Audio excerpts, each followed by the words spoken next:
ஜனநாயகன் படத்திற்கு சென்சார் சான்றிதழ் கோரிய வழக்கு உச்சநீதிமன்றத்தில் விசாரணைக்கு வந்திருக்கிறது. ஜனநாயகன் மேல்முறையீட்டு மனு தற்போது தள்ளுபடி செய்யப்பட்டிருக்கிறது.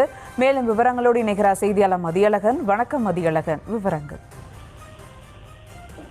ஜனநாயகன் படத்திற்கு தணிக்கை சான்றிதழ் வழங்க உத்தரவிடக் கோரி பட தயாரிப்பு நிறுவனம் சார்பில் சென்னை உயர்நீதிமன்றத்தில் மனு தாக்கல் செய்யப்பட்டது. இந்த வழக்கை விசாரித்த சென்னை உயர்நீதிமன்ற தனி நீதிபதி உடனடியாக படத்திற்கு தணிக்கை சான்றிதழ் வழங்குமாறு தணிக்கை வாரியத்திற்கு உத்தரவிட்டிருந்தார். இந்த உத்தரவை எதிர்த்து உடனடியாக இரு நீதிபதிகள் அமர்வில் தணிக்கை வாரியம் சார்பில் மேல்முறையீடு செய்யப்பட்டது.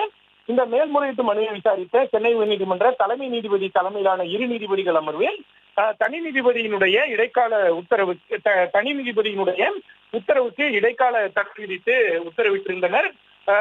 இந்த உத்தரவை எதிர்த்து பட தயாரிப்பு நிறுவனம் சார்பில் உச்ச நீதிமன்றத்தில் மேல்முறையீடு செய்யப்பட்டிருந்தது. இந்த மேல்முறையீட்டு மனு இன்றைய தினம் நீதிபதிகள் திபாங்கர் தத்தா, ஏஜி மாஷி அமர்வில் விசாரணைக்கு வந்தது. அப்பொழுது பட தயாரிப்பு நிறுவனம் தரப்பில் இந்த மனு உடனடியாக விசாரிக்கப்பட்டு தீர்ப்பு வழங்கப்பட்டிருக்கிறது. எனவே சென்னை உயர்நீதிமன்றம் இந்த இரு நீதிபதிகள் உத்தரவுக்கு தடை விதிக்க வேண்டும் என்ற ஒரு கோரிக்கையானது வைக்கப்பட்டது. மேலும் இந்த படத்திற்கு போதுமான விளம்பரங்கள் அனைத்தும் செய்யப்பட்டு இருக்கிறது.